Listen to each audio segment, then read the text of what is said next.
সুপ্রভাত বন্ধুরা, সবার ওপরে পরম সৃষ্টিকর্তার করুণাধারা বর্ষিত হোক। এসআইআরের ফর্ম ফিল আপ নিয়ে কিছু বিষয় আপনাদের সামনে উপস্থাপন করতে চাইছি, যে ফর্ম অফলাইন করব না অনলাইন করব না দুটোই করব। তো আমার মতে অফলাইনও করুন, অনলাইনও করুন। কারণ কি, যে অফলাইনে যে ফর্ম ফিল আপ করবেন সে ফর্মগুলো জমা হবে বিএলওর কাছে, এবং বিএলও তার অ্যাপের মাধ্যমে এই ফর্মগুলো সাবমিট করবেন। ফর্মের কিছু ডেটা আছে যাকে লিখতে হবে। তো আপনারা কল্পনা করতে পারছেন যে আপনার যে বিএলও তার উপরে কি পরিমাণ প্রেসার রয়েছে, যে তাকে কতটা কাজ করতে হচ্ছে।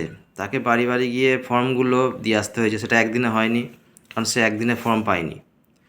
কয়েকদিন লেগেছে, প্রায় 5-6 দিন বা আরও বেশি সময় লেগেছে ফর্মগুলোকে সংশ্লিষ্ট দপ্তর থেকে নিয়ে এসে জনগণের কাছে পৌঁছে দিতে।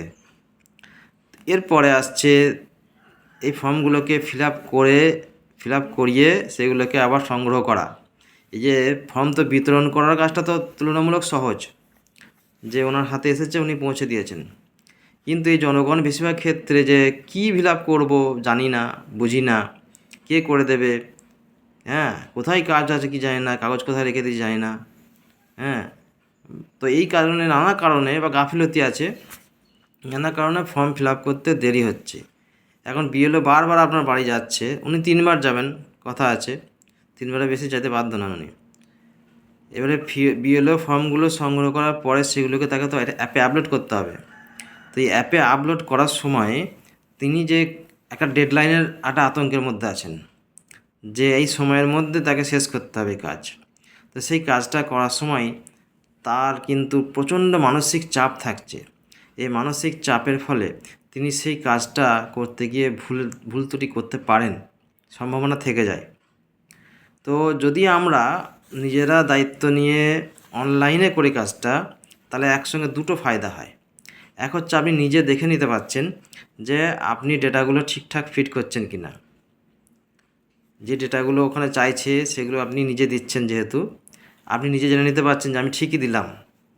এবং 2002-এর যখন পর্বটা আসবে সেখানে আপনার কিছু লিখতে হচ্ছে না, ওখানে খালি 3-4টে জায়গা আসছে, যার মধ্যে কেবল একটা জায়গা টাইপ করতে হচ্ছে, বাকি সবই অটো পপুলেট হবে। অর্থাৎ সেখানে ড্রপ ডাউন লিস্ট আছে, সেখানে আপনার হচ্ছে যে রাজ্যের নাম, আপনার বিধানসভার নাম, আপনার পার্ট নাম, এই 3টে হচ্ছে যে লিস্ট করা আছে অলরেডি। সেখান থেকে আপনি নির্বাচন করে নিতে হবে।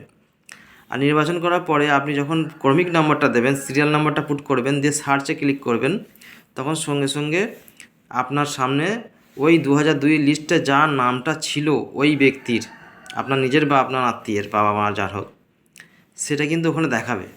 তখন আপনি দেখে নিতে পারবেন, হ্যাঁ আমার এই নামটাই আছে। তখন কেবল ওটাকে সিলেক্ট করে আপনি একটা অ্যাকনোলেজমেন্ট করলেন যে হ্যাঁ আমি দেখে নিয়েছি, ভেরিফাই করে নিয়েছি, এটা সত্য। তারপর আপনি সাবমিট করে দিলেন, সঙ্গে সঙ্গে একটি অ্যাকনোলেজমেন্ট জেনারেট হয়ে যাবে। এটা হচ্ছে অনলাইনের ফান্ডা, খুব সহজ কাজ। এটা করে নেওয়ার পরে এটার সঙ্গে সঙ্গে বিএলওর অ্যাপে এটা নোটিফিকেশান যাবে, বা বিএলও অ্যাপে দেখতে হবে যে আমার এই ব্যক্তি অনলাইন ফর্ম ফিল আপ করে দিয়েছে।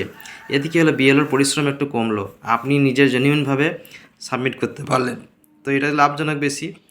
এখন বিএলও দায়ী, বিএলও দরকার, বিএলওর কর্তব্য, বিএলও দায়িত্ব বলে তো আমরা তো বলতেই পারি, কিন্তু আপনার এটা কাজ, এই কাজটা আপনার স্বার্থ আছে।